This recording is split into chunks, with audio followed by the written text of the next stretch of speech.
am Harriet Jaxxon and you're watching Rewind That Track. Conor McLoone here for Rewind That Track, Manchester Academy, worried about Henry, Andy C, Tom Piper, and joined by the lovely Harriet Jaxxon, who has just come off stage probably around half an hour ago. Harriet, how was it? It was great, I loved it. Everyone was engaged, they were loving drum and bass. You can tell it's full of heads tonight. Yeah, it's good. Are you a regular at Manchester, or is this a first time sort of at the venue? This is actually, I played in Liverpool a few times, and in my mind that's quite close, but I'm sure people from Manchester... It's a little bit different, yeah. Yeah, like, I'm sure people wouldn't want me associated in the same thing, but no, I've never played in Manchester, so it's my first time, yeah.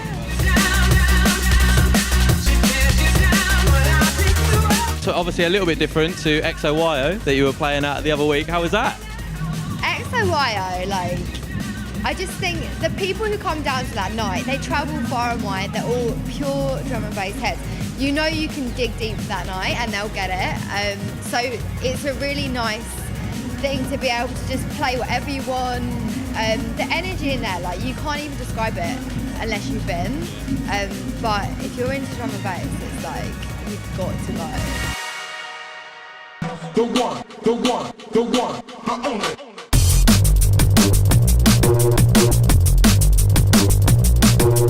So I read online, little rumour, you used to be a professional dancer, and then jacked it in and a professional DJ. What was the one defining moment that made you think, I'm going to go down this route now?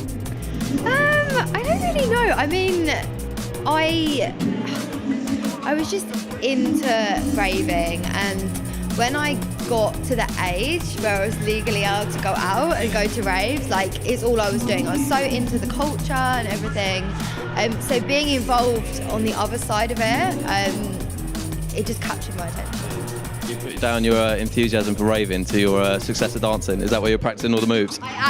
Sometimes I actually wonder whether, like, because the sort of dancing I used to do was like to what people would think of as maybe like trance, like really high BPM, like trance, happy hardcore. It's called disco freestyle, right? I don't know. It's quite like not many. Disco freestyle. Are you comparing to happy hardcore? Is that? Are they similar? Are they similar? That is the music. Right. It's like, it's really fast. Yeah. But one of the key things that I had to learn really early on when I was dancing was to dancing on beat. Yeah.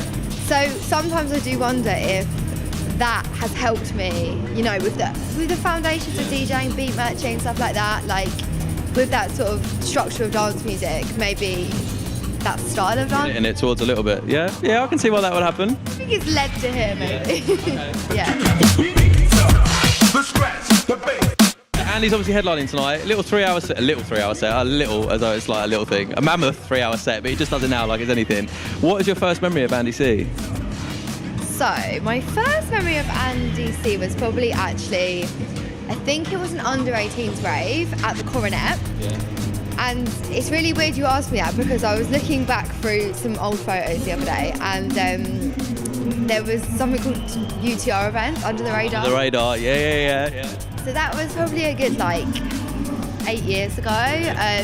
So I remember really, it's quite a distinct memory I have actually of seeing him for the first time at the Coronet. I was pretty young, and just the energy that he commands in his sets, like, I won't forget that.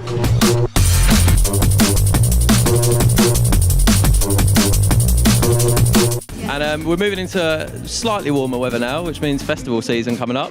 Snow bombing and Rampage Festival coming up for yourself. How do you think a European crowd differs to a UK crowd at all? I don't know, I mean, it depends what genre you're talking about, because before I played drum and bass, I played quite a lot of other genres with Ministry of Sound, did quite a lot of European events. I think you can go a bit harder in Europe, maybe? Yeah. I don't know. I mean, at Rampage, I think people go hard at Rampage. Drum and bass, it's not just like a commercial festival where you've got all the genres, like you've got the heads that know and you're pulling for like rare tracks, and people you know, people will go like, I know what that is. Like, they'll appreciate it more than if you were dropping it at like the festival, even though that's not around anymore. Exactly, like at Rampage, because it's a specialist drum and bass festival, you can dig a bit deeper. People are there to go in.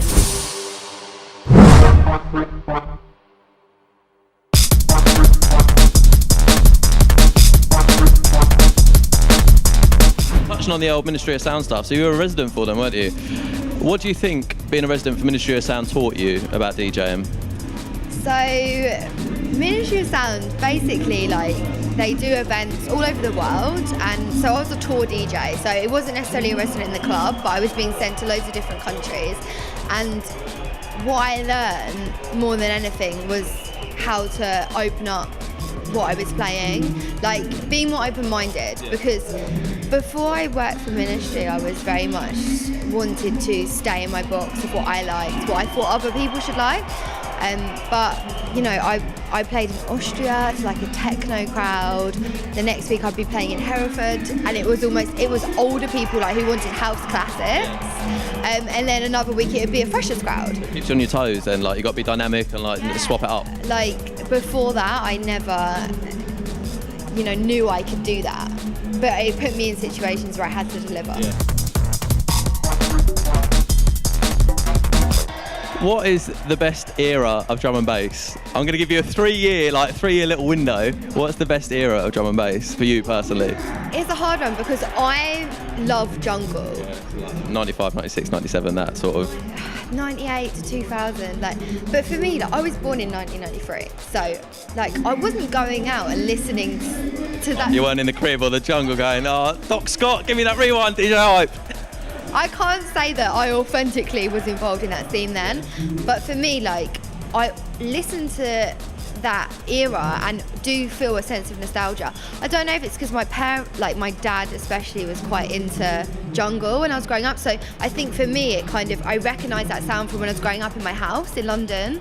But then aside from that, the age I was when I was 17, 18, 2010 kind of era, DJ Fresh, stuff like that and Net Sky, early liquid stuff from probably 8 years ago. That's also quite nostalgic for me, and I definitely like that era. Sub Focus, so yeah, probably those two. Yeah. What's the weirdest thing that you've ever seen in a rave? Ever? I know it's quite on the spot, but yeah, that's a hard one.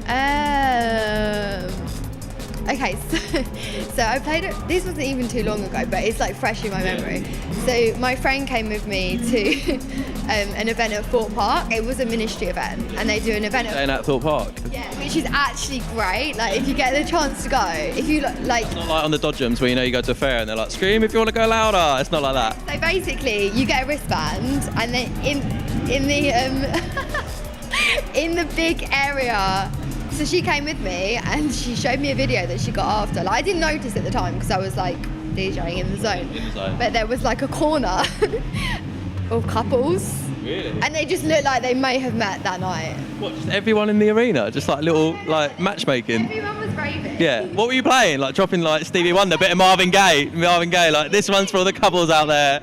You'd think, but basically she'd zoomed in and there was a good 5 couples who were just doing their thing, and it was the corner, and that was, I've never seen that before. It's a big venue and it's got its own little areas for couples, everyone else, stuff like that. It's varied.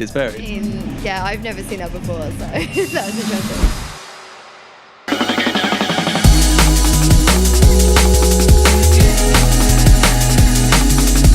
One on that sort of level.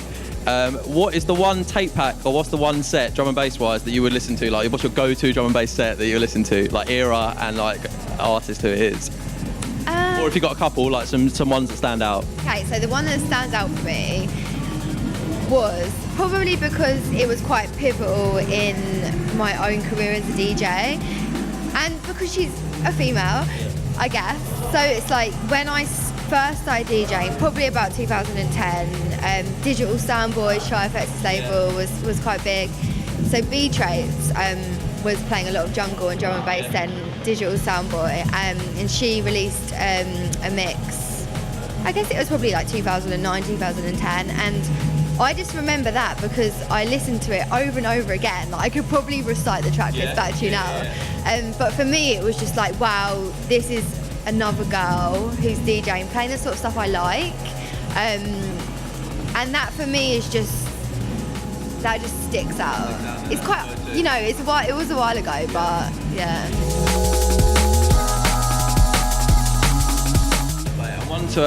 First of all, you just told me that certain Mr. Drake apparently is having a little wander around Manchester.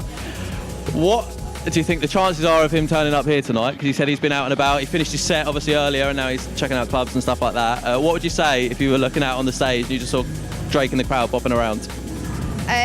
The chances of that are probably the same chance as God.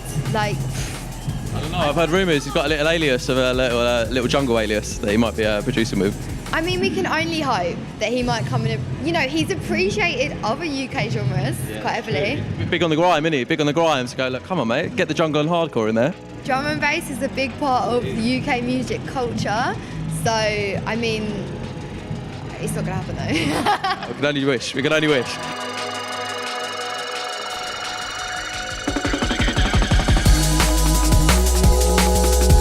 And one final thing to finish on, what is your favourite club in the UK and why? Don't feel biased to say Ministry of Sound just because you were touring with them. I mean, Ministry of Sound is a great club, but I think in terms of like recent sets that I've played or attended, like E1, it's fairly new to the scene, but people always focus on clubs that are shutting down. But I think when you look outside the box, there are also clubs opening up as well, which it should be celebrated. And E1 especially, I think it's only been open like a year, but the sound system in there, for me, like the main thing about a club should, if it's a music specialist club especially, it should be about the sound system. And the sound system at E1 is, for me, I've played there twice since Christmas, and probably E1. One to watch out for, one to watch out for. Harriet, that's absolutely lovely, thank you very much. Thank you.